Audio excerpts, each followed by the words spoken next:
No, तुम समझ नहीं रहे हो। यहाँ पे कितने सारे लोग हैं, इनके सामने। अरे कहाँ जा रहे हो? तुम पागल हो क्या? ये किसका बच्चा उठा लाए? इसमें किसी का बच्चा नहीं है। देख देख, खाली है। खाली है तो फिर हमारे किस काम का? वहां भी तो बेकार ही पड़ा था, कम से कम हमारे किसके तो काम आएगा।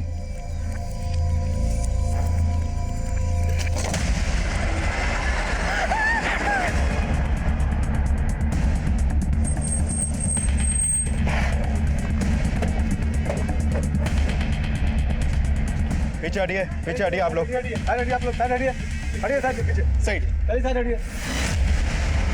सर हम झूठ नहीं बोल रहे, ये प्रेम वहाँ लवारिस पड़ा हुआ था। सोने सर, दोनों का फोन नंबर और एड्रेस लो। सर, लाश का सर गायब है और बॉडी को कई टुकड़ों में काटकर इन बच्चों के कपड़ों में भरा गया है और प्रेम के निचले वाले हिस्से में डालकर बॉडी को यहाँ पे डंप किया गया। सर बॉडी को यहाँ गार्डन में लाकर डंप किया गया, तो किसी ने तो देखा होगा। सर गार्डन और गार्डन के आसपास कहीं कोई सीसीटीवी नहीं है, लेकिन लोगों से पूछताछ चल रही है, शायद किसी ने कुछ फिटनेस किया हो। बॉडी को पोस्टमार्टम के लिए भेजिए। हो गए। नमस्कार, आदाब। मैं inspector Adil Khan, crime petrol Dastak में आपका स्वागत करता हूं। मैंने अपने करियर में कई मर्डर केसेस सॉल्व किए, लेकिन ये केस काफ़ी लिहाज से अलग था। लाश को ठिकाने लगाने के लिए कोई प्रेम का इस्तेमाल करे, ऐसा मैंने पहले कभी नहीं देखा था। और जो लाश हमें मिली थी वो मंजू शर्मा नाम की एक लड़की की थी। लाश को 22 टुकड़ों में काटा गया था और लाश का सर गायब था, लेकिन 3 महीने बाद भी हम उसकी पहचान पता नहीं कर पाए थे। अब ये केस बैकलॉग में चला गया, लेकिन 3 महीने बाद फिर से वही माहौल बना जिसने हम सबको हिला के रख दिया।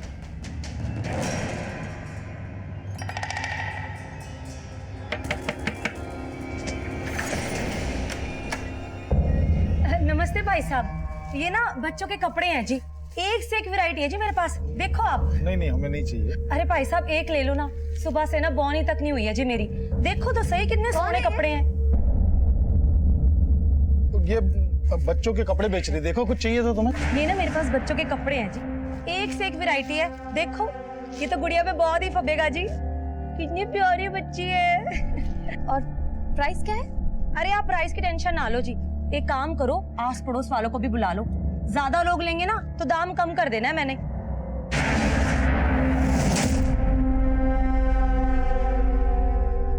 ये देखो जी बहन जी, एक से एक वैरायटी है मेरे पास। ये सारे कपड़े ना लुधियाना की फैक्ट्री से लेके आती हूँ जी मैं। ये कपड़े अगर आप मॉल में जाओगे ना 10 गुना ज्यादा रेट पे मिलेंगे आपको। देखो तो आप फैब्रिक नहीं देख रहे हो जी, देखो इसका कलर कितना सुंदर है। ये मैं माधव को ट्राई करवाती हूँ।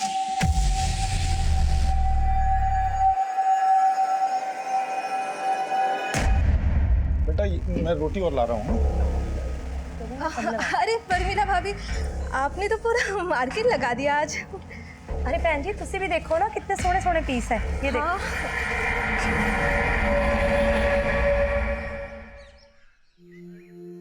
माँ, आपके हाथों में कितनी अच्छी मेहंदी लगी है, मुझे भी ऐसी मेहंदी लगवानी है।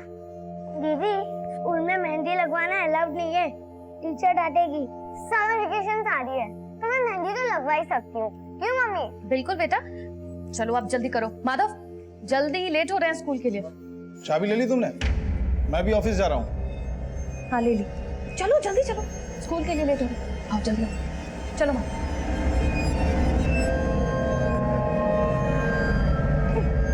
आराम से।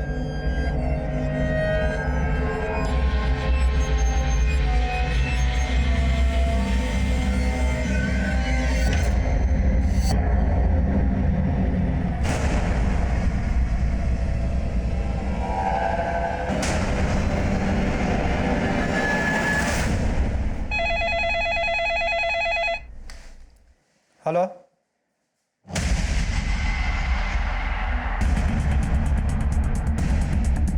चेक करो।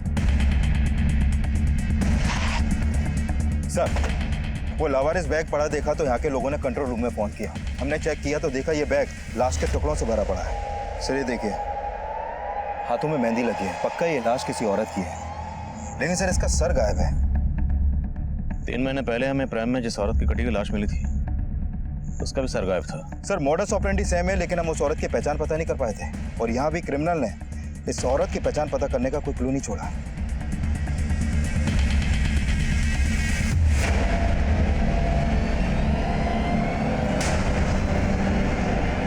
पापा पापा बोलो ना, मम्मी कब आएगी? आ जाएंगी बेटा, जल्दी आ जाएंगी।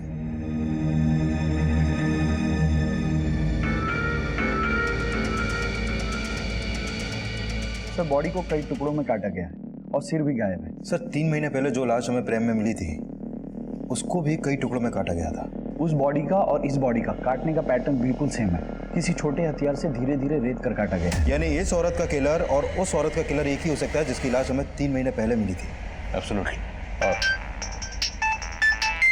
एक्सक्यूज मी, बोले यादव। सर साईनगर थाने में प्रमिला नाम की एक औरत की मिसिंग कंप्लेंट फाइल हुई थी। सर कंप्लेंट उसके पति गोविंद ने दर्ज करवाई थी। इस गोविंद को बॉडी की शिनाख्त के लिए बुलाओ। Okay sir.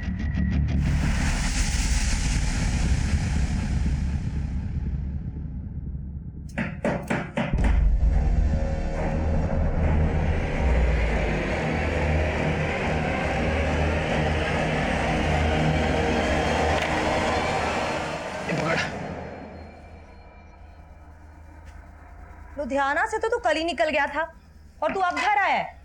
कहाँ पर था इतनी देर से? था कुछ काम। क्या काम था? साला इतनी दूर तो टेम्पो चला के आया और ऊपर से तो सवाल जवाब शुरू कर रही है। फिर चाय बना दे, बहुत थक गया हूं मैं। एक दरवाजे से दूसरे दरवाजे जा जाके ना मैं भी बहुत थक जाती हूँ। जानता हूँ, पर एक चाय तो बना दे। रुक, तू ना ये सब्जी काट दे।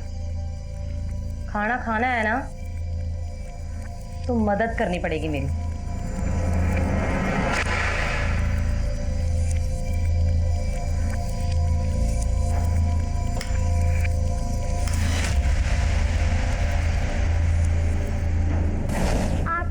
कितनी अच्छी मेहंदी लगी है, मुझे भी ऐसी मेहंदी लगवानी है।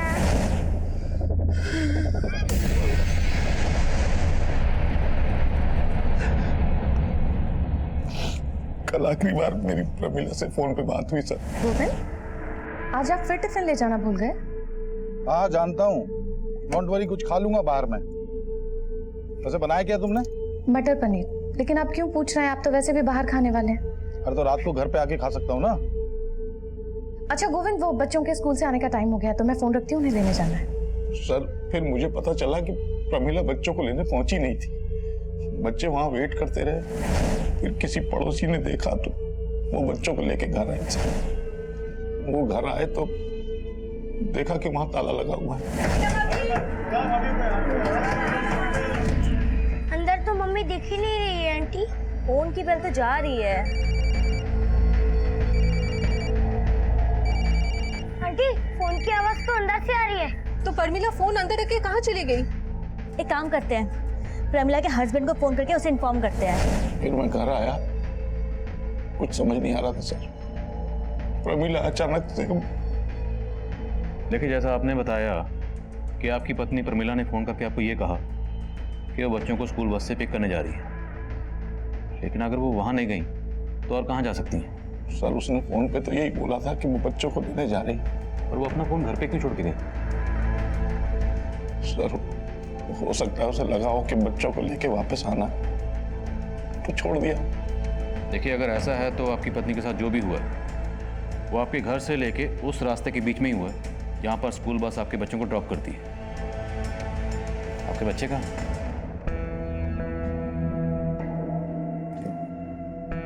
अरे आप लोग खाना क्यों नहीं खा रहे हो? देखो मम्मी आ जाएंगी। अगर यहाँ मन नहीं लग रहा तो हमारे घर चलो, बादल भी स्कूल से आ जाएगा, फिर खूब मस्ती करेंगे, खेलेंगे और खाना भी साथ में खाएंगे। चले? मुझे कुछ नहीं खाना आंटी। बेटा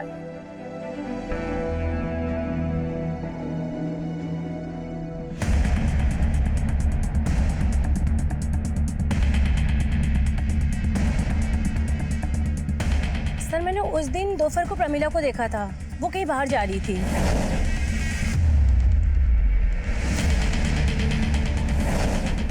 दिन प्रमिला को देख के आपको लगा कि वो कुछ अपसेट है या आपको कुछ अजीब लगा? नहीं सर, ऐसा कुछ भी नहीं लगा, क्योंकि वो हर रोज बस स्टॉप जाती थी बच्चों को लेने। बेटा अब बड़े हो ना, समझदार हो, भाई को समझाओ ना। मम्मी आ जाएगी जल्दी। पापा पापा मम्मी कहाँ है? मम्मी आएंगी बेटा, मम्मी आ जाएंगी। आप सर ये हमारी पड़ोसी। मैं मेघना। मैं विद्या।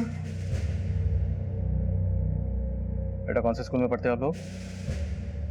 सर ये 3rd में है, ये 4th में। गोविंद जी, देखिए आपकी पत्नी की लाश यहाँ से 10 किलोमीटर दूर सिंधुजा में मिली। आपको किसी पर शक, किसी से कोई झगड़ा या दुश्मनी? नहीं सर, ऐसा तो कुछ समझ नहीं आ रहा। प्रमिला जी वर्किंग थी या हाउसवाइफ? सर थी तो हाउसवाइफ, लेकिन साथ साथ में शेरूल की मेंबरशिप ले रखी थी। शेरूल मतलब? शेरूल एंटरप्राइजेस। सर ब्यूटी प्रोडक्ट बनाते हैं ये लोग। तो प्रमिला आसपास पड़ोस में और रिलेशन में ये प्रोडक्ट बेचती थी।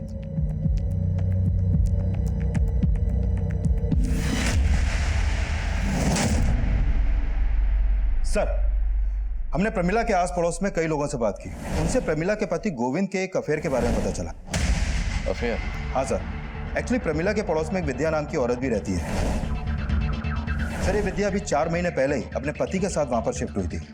इसका पति ऑफिस टूर पे ज्यादातर बाहर ही रहता है सर, और इस गोविंद का इस विद्या के घर में काफी आना जाना है। सर गोविंद और विद्या का पक्का अफेयर था, तभी तो प्रमिला को शक था गोविंद पर।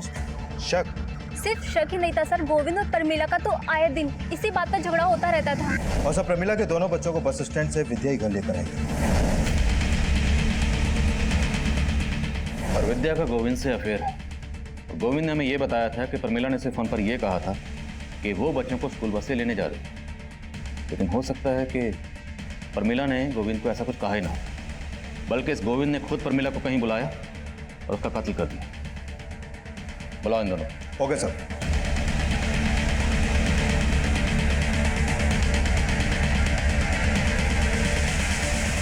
बेटा आंटी बोले कुछ खा नहीं रहे थे, कुछ खा लो है ना।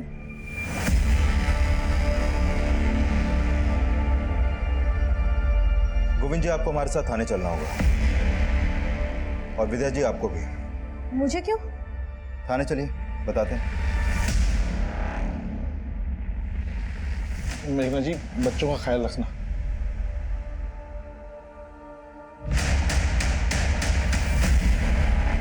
सर आप बेवजह हम पे शक कर रहे हैं सर।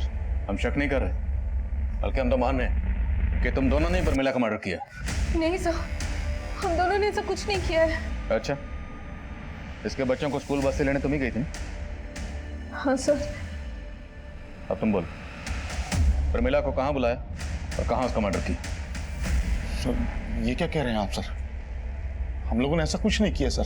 सर मैं अपने बच्चों की कसम खा के कह रहा हूँ, नहीं किया सर कुछ भी।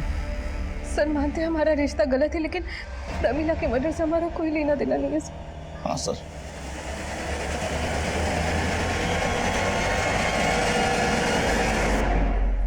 इस बार बिल्कुल रद्दी माल लेकर आया तो लुधियाना से, कोई माल खरीदने को तैयार नहीं हो रहा। ऐसा करेगा ना तो धंधा चौपट हो जाना है अपना। हाँ घूर क्या रहा है, मारेगा मुझे? आराम से, आजकल ना बहुत गुस्सा आने लग गया तुझे। ठीक से रख सामान, काम में दिमाग लगता नहीं है तेरा बस।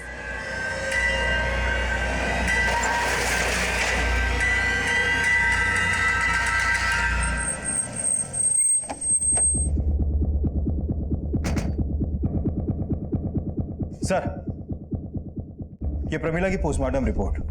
सर रिपोर्ट में सामने आया है कि प्रमिला का मर्डर उसी शाम हो गया था जिस दिन उसके पति गोविंद ने उसकी मिसिंग कंप्लेंट दर्ज करवाई थी। सर प्रमिला का भी उसके मर्डर से पहले रेप हुआ था। 3 महीने पहले हमें जिस औरत की लाश मिली उसका भी पहले रेप हुआ, फिर मर्डर हुआ। यस सर, काफी कुछ सिमिलर है। काफी कुछ सिमिलर है तो रेपिस्ट का डीएनए भी सिमिलर हो। डीएनए मैच करो। ओके सर जिस दौरान प्रमिला गायब हुई थी उस वक्त विद्या अपने घर पे नहीं थी और गोविंद भी अपने ऑफिस में नहीं था। इस विद्या और गोविंद की एक्टिविटी सस्पिशियस लग रही। मजिस्ट्रेट साहब से गोविंद की डीएनए लेने की परमिशन लो। Right sir. सर प्रमिला के कॉल रिकॉर्ड में एक नंबर सस्पिशियस मिला है। पिछले काफी समय से प्रमिला की शंकर नाम के एक आदमी से बातें होती थी, लेकिन सर इस शंकर का नंबर अभी बंद है। कौन है शंकर? सर शंकर शेरोल एंटरप्राइजेस में एरिया मैनेजर था और प्रमिला भी पहले वहीं की मेंबर थी।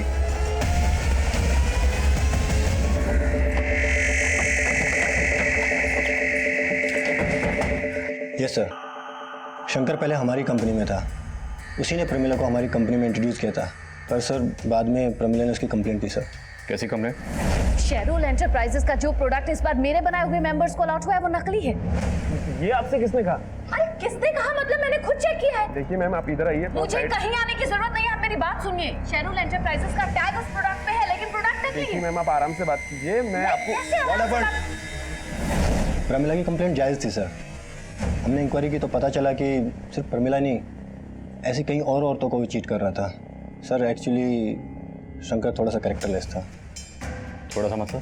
Actually he is a womaniser. हमारे ऑफिस में काम करने वाली और भी कई फीमेल एम्प्लॉयज़ ने उसकी कंप्लेंट की। हमारी कंपनी की रेपुटेशन का सवाल था तो हमें उसे जॉब से निकालना पड़ा। आपने शंकर को जॉब से कब निकाला? यही कोई 15-20 दिन पहले। उसका फ़ोन बंद है, उसका एड्रेस तो होगा आपके पास?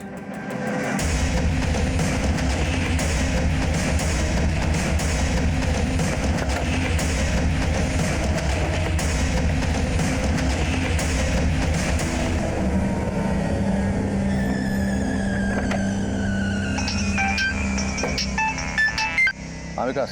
सर शंकर के घर में ताला लगा, आसपास में पूछा लेकिन किसी को भी नहीं मालूम कि इस वक्त कहाँ है वो।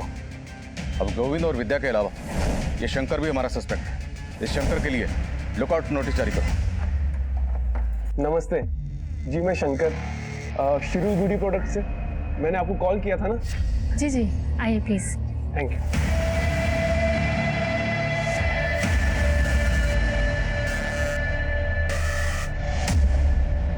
चाय कॉफी कुछ? नहीं शुक्रिया, आप आइए ना, बैठिए। 2 मिनट में मैं आपको स्कीम समझा दूंगा। आइए, पहले ना आप मेरी स्कीम सुन लीजिए, और बस थोड़ी सी इन्वेस्टमेंट है और आप घर बैठे बहुत पैसे कमा सकती है। पर कैसे? बहुत ही सिंपल है मैम। जैसे ही आप हमारी कंपनी की मेंबरशिप लेंगी तो आपको एक ऐसी प्रोडक्ट किट दी जाएगी और आप अपनी ही तरह बाकी लोगों को भी ये प्रोडक्ट बेच के अच्छे पैसे कमा सकोगी। और हाँ मैम, हमारे कंपनी से आपको अच्छे बेनिफिट्स भी मिलेंगे और अच्छी मार्जिन भी मिलेगी।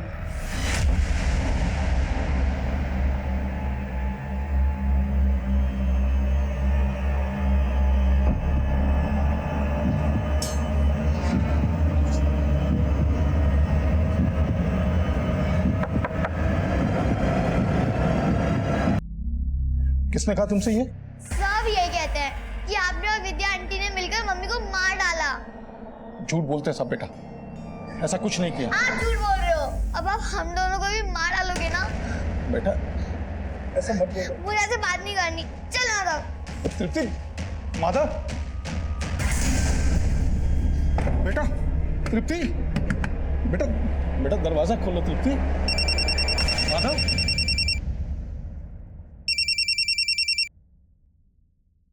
हेलो। हेलो गोविंद, तुषार बोल रहा था। मेघना माधव और तृप्ति के साथ है क्या? नहीं तो यहाँ तो नहीं है मेघना। पता नहीं कहाँ चली गई। उसकी शॉप भी बंद है, फोन भी नहीं लग रहा उसका। गोविंद, मैं माधव को थोड़ी देर तुम्हारे यहाँ छोड़ दूं क्या? मैं उसकी मम्मी को ढूंढ लूंगा जब तक। हाँ छोड़ दो।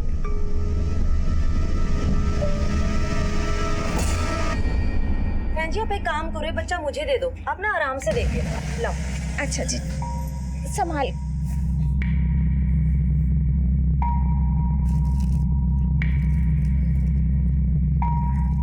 डिजाइन कुछ खास नहीं है, आपके पास कोई और कलेक्शन है?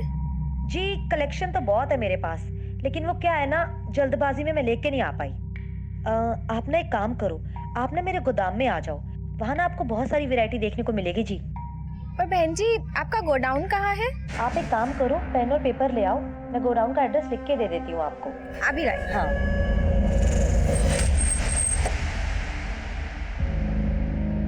सर, साईनगर थाने में जहाँ पर प्रमिला की मिसिंग कंप्लेंट फाइल हुई थी, वहाँ से एक इन्फॉर्मेशन आई है। उसी थाने में प्रमिला के मोहल्ले की एक और औरत की मिसिंग कंप्लेंट दर्ज की गई है। कौन औरत? सर ये मेघना बेस्ट। सर इस मेघना का प्रमिला के घर में काफी आना जाना था और ये कंप्लेंट मेघना के पति ने दर्ज करवाई है। सर साईनगर पुलिस को मालूम था कि हम प्रमिला मर्डर केस में उसके पति गोविंद पर शक कर रहे हैं, इसलिए उन्होंने हमें ये अपडेट दिया। विकास, इस मेघना के पति से भी मिलते हैं, देखते हैं वो गोविंद के बारे में क्या कहता है।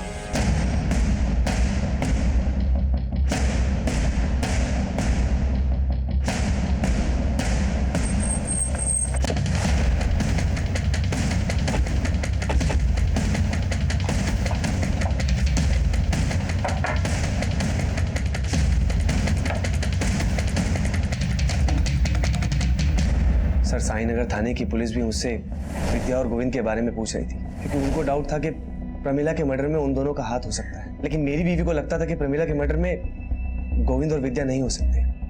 आपकी बीवी मेघना के गायब होने के पीछे किसका हाथ हो सकता है? सर, मुझे कुछ समझ में नहीं आ रहा। वो तो एक मामूली सी टेलरिंग शॉप चलाती थी, हमारी तो इतनी इनकम भी नहीं। ये शेरुल की ब्यूटी प्रोडक्ट्स आपके हैं? प्रमिला ने एक दिन अचानक मेघना को शेरुल ब्यूटी प्रोडक्ट की मेंबरशिप दिलवाई थी। मेघना मेंबर कब बनी? प्रमिला के मर्डर से कुछ दिन पहले ही प्रमिला ने उसे अपने बॉस से मिलवाया था। शंकर से?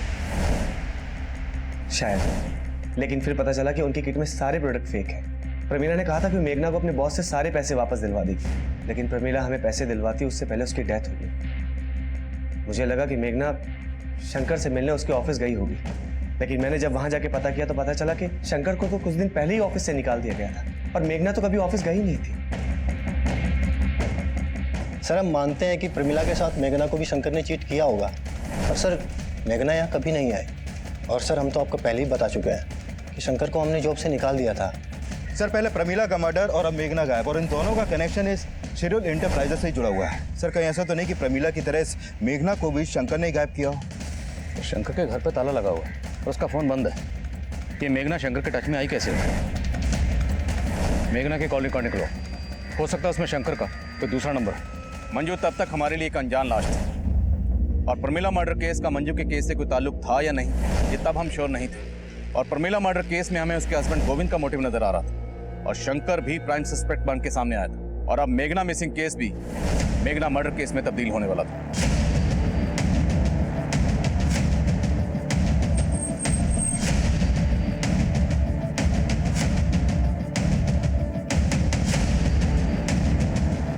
सर, इस औरत की बॉडी को भी चॉप करके डंप किया गया, इसका सर भी गायब है। कहीं ये मेघना तो नहीं?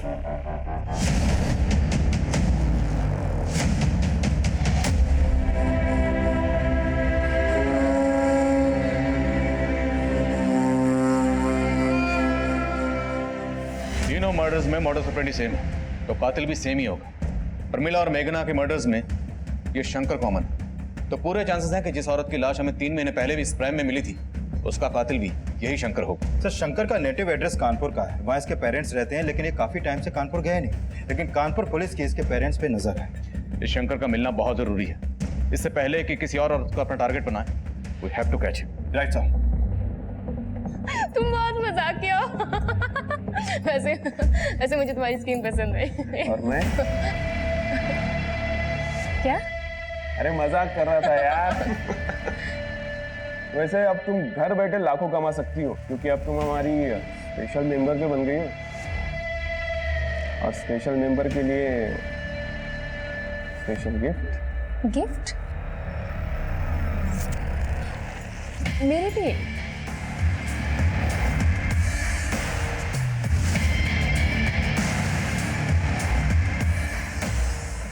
Thank you. सर, इस मेघना के कॉल रिकॉर्ड में ऐसा कोई नंबर नहीं मिला जो शंकर से कनेक्टेड हो। लेकिन सर, जिस समय मेघना का फोन रानीगंज मार्केट में बंद हुआ, उस समय गोविंद का फोन भी वहां पर एक्टिव था।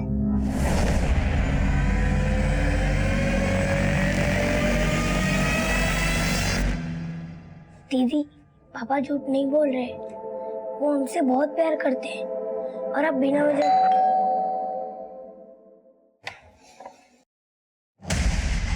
ले चलो इनको।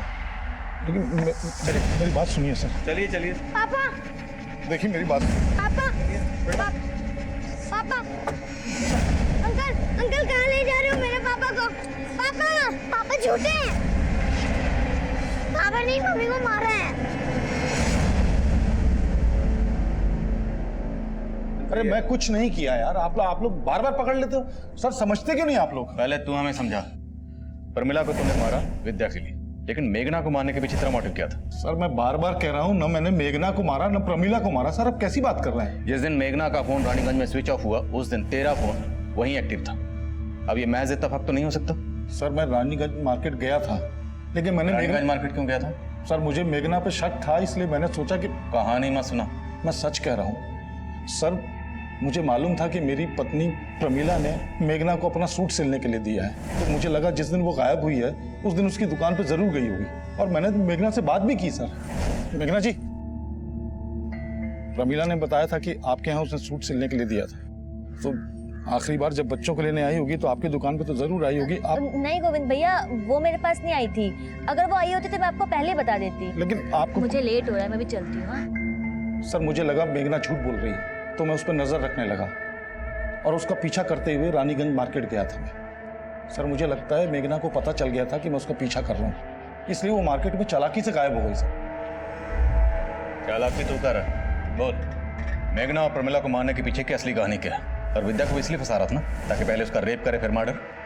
सर क्या कह रहे हैं सर? मैंने ऐसा कुछ नहीं किया, मैं बार बार आपको बोल रहा हूँ सर। तेरी डीएनए रिपोर्ट से साफ हो जाएगा कि तूने मेघना का रेप भी किया। सर जान मत देना। सर मेरी बात का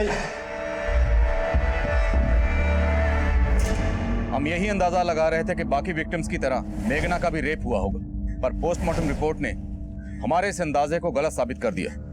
मेघना का रेप नहीं हुआ था। पोस्टमार्टम रिपोर्ट हमें उलझा रही थी क्योंकि मेघना का कत्ल बिल्कुल वैसे ही हुआ था जैसे मंजू और प्रमिला का हुआ था, और उन दोनों का रेप भी हुआ था। उन दोनों की बॉडी पर मिला डीएनए रेपिस्ट के डीएनए से मैच हो गया था, और शक की बुनियाद पर हम गोविंद के डीएनए को उस डीएनए से मैच करवा रहे थे। शंकर की तलाश अब भी जारी थी क्योंकि शंकर का कनेक्शन मेघना और प्रमिला दोनों से नजर आ रहा था। हम मेघना और प्रमिला से जुड़ी हर छोटी से छोटी बात पता करने में लगे हुए थे, और इसी तफ्तीश के दौरान हमारी नजर में 2 सस्पेक्ट आए।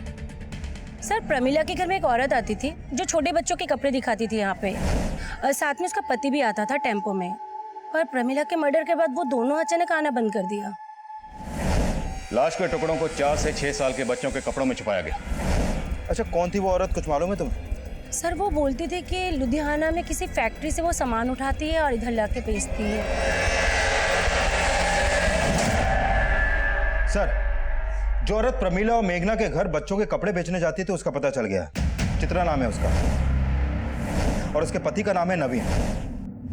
सर ये दोनों हस्बैंड वाइफ आसपास की कॉलोनियों में डोर टू डोर जाकर कपड़े बेचते हैं। चित्रा और नवीन रहते कहाँ? सर ये लोग मुकुंद नगर में रहते हैं। ये मुकुंद नगर रानीगंज के पास ही पड़ता है जहां पर मेघना का फोन बंद हुआ था। मिलते हैं इस मियां बीवी से।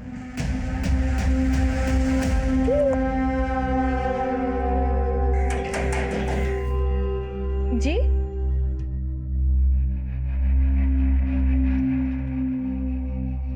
जी बोलिए।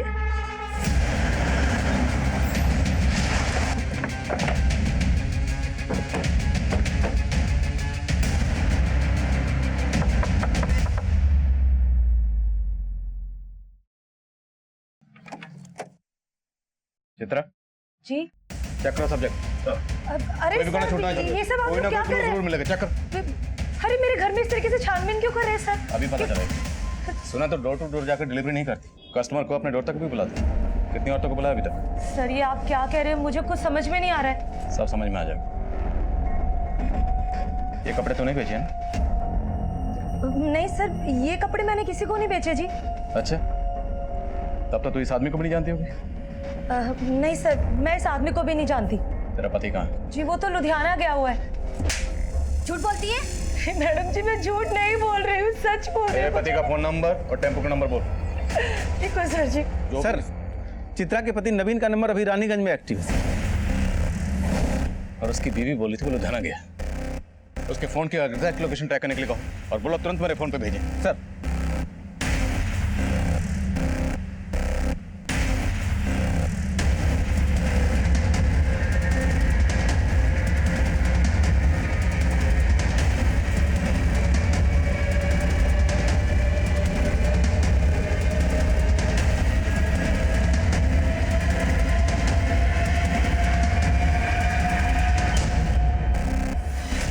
नवीन जी साहब बोलिए।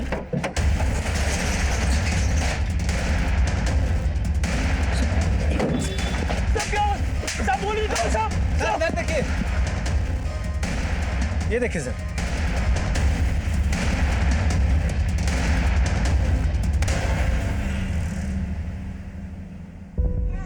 ये बच्चा कहाँ से आया?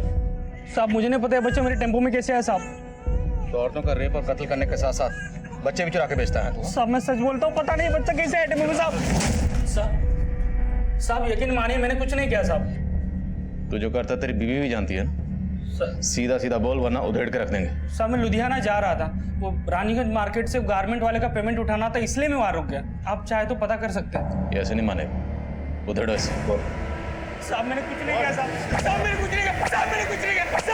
साहब ठीक सर, इस नवीन को बहुत तोड़ा लेकिन वो किसी भी मर्डर में अपना हाथ होने से इनकार कर रहा है और मैंने कंफर्म किया कि वो आज वाकई में रानीगंज के गारमेंट शॉप से अपना पेमेंट लेने ही गया था।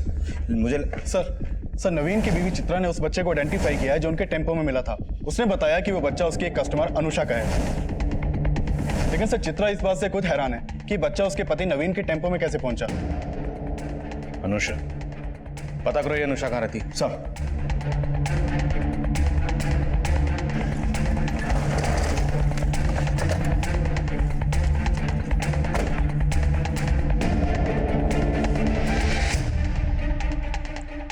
सर अनुषा विधवा है, यहाँ अपने बच्चे के साथ अकेली रहती है। अच्छा कहाँ गई है ये, अभी कुछ मालूम है तुम्हें? 3-4 घंटे पहले मैंने उसे किसी आदमी के साथ जाते देखा था। कौन था वो आदमी, जानती हो उसे? चेहरा तो याद नहीं, पर उसे देखकर लग नहीं रहा था कि उसे कोई जबरदस्ती ले जा रहा है। वो खुद उस आदमी के साथ गई थी। अच्छा इस अनुषा का नंबर है तुम्हारे पास?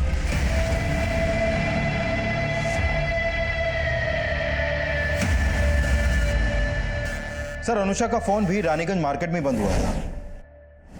रानीगंज? और रानीगंज से हमने नवीन को पकड़ा था बच्चे के साथ। सर ये नवीन अभी भी कुछ नहीं उगल रहा है और मैंने कंफर्म किया कि ये अनुषा के घर के बाहर देखा ही नहीं गया है। सर हो सकता है ये अनुषा किसी और के साथ मार्केट गई हो। शंकर? हो सकता है ये नवीन शंकर को जानता और अनुषा का बच्चा शंकर ने नवीन को दिया। साहब मैं शंकर को नहीं जानता, पता नहीं वो बच्चा मेरे टेम्पो में कैसे आया।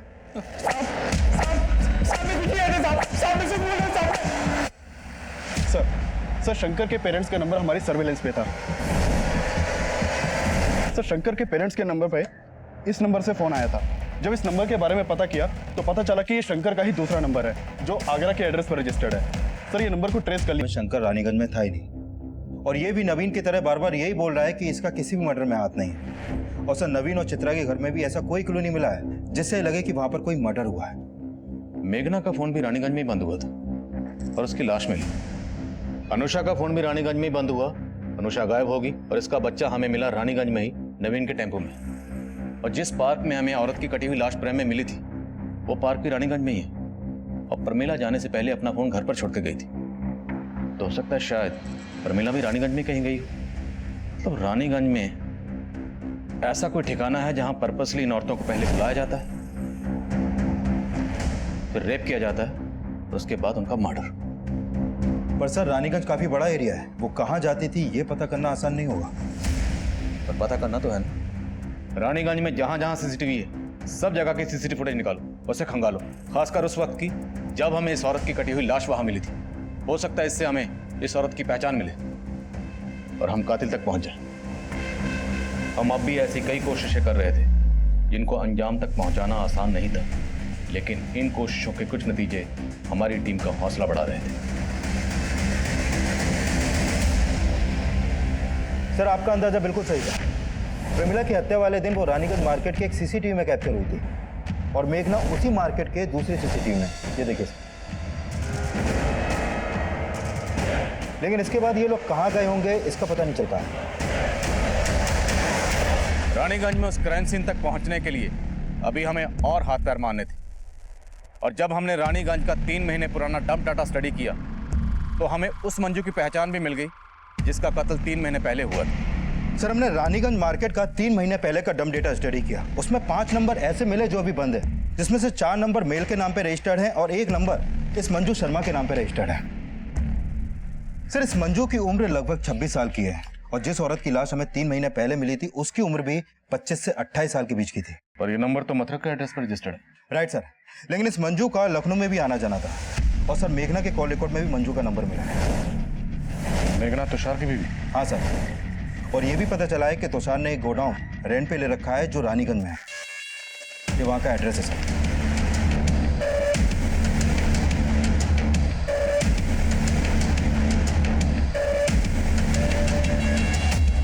साला सारा कसूर मेरी खोपड़ी का है। सेक्स के सिवाय मुझे कुछ दिखता ही नहीं। बागपत में इसी आदत ने 2 औरतों को मरवा दिया था मुझसे। मेघना को मुझ पे शक होने लगा तो मैंने उसे ऐसा घुमाया कि वो मुझ पे विश्वास करने लगी और मेरे साथ यहाँ लखनऊ शिफ्ट हो गई। यहाँ आकर उसने सिलाई की दुकान खोली और रानीगंज में एक गोडाउन भी ले लिया। मंजू मेघना की कज़न थी और जब मंजू यहाँ से मथुरा वापस लौट रही थी तो वो मेरा पहला टारगेट बनी। हाँ बैठो, मैं छोड़ दूँ। मुझे सिर्फ 2 मिनट का काम है, फिर मैं तुम्हें बस स्टॉप पे छोड़ दूंगा। ठीक है। एक काम करो ना, तुम भी अंदर ही आ जाओ। उस दिन मैं पार्क के पीछे वाले तालाब में मंजू की लाश को फेंकने जा रहा था, लेकिन पार्क में एंटी रोमियो स्क्वाड का छापा पड़ा था। इसीलिए मैं डर के प्रेम पार्क में छोड़ के चला गया था। और फिर मंजू के बाद प्रमिला? तुषार भैया, मेघना? परमिला, मेघना तो रानीगंज गई है। रानीगंज? रानीगंज में हमारा एक गोडाउन है। तुम्हारा सूट भी शायद वहीं सिल के रखा हो। मैं आपको एड्रेस दे देता हूँ।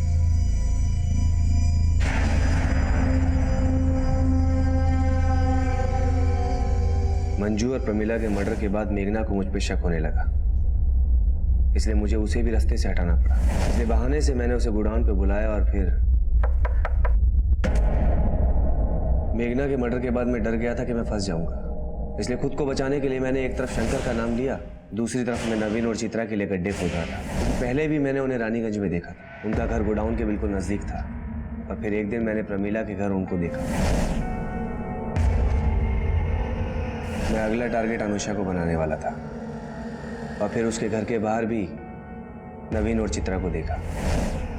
मैंने सोचा कि अगर मैं अनुषा के साथ कुछ भी करता हूँ तो नवीन और चित्रा को फंसा के खुद को बचा सकता हूँ। इसीलिए पूरी प्लानिंग के साथ मैं अनुषा के घर पहुंचा। जी बोलिए। आप चित्रा के गोडाउन में कपड़े देखने के लिए आने वाले थे ना? हाँ। लुधियाना से नया स्टॉक आ गया है। मैं अनुषा को बहाने से गोडाउन में ले गया, पहले रेप किया और फिर मर्डर करके उसके शरीर के टुकड़ों को फ्रिज में रख दिया। मैं उसकी बॉडी को ठिकाने लगा था उससे पहले ही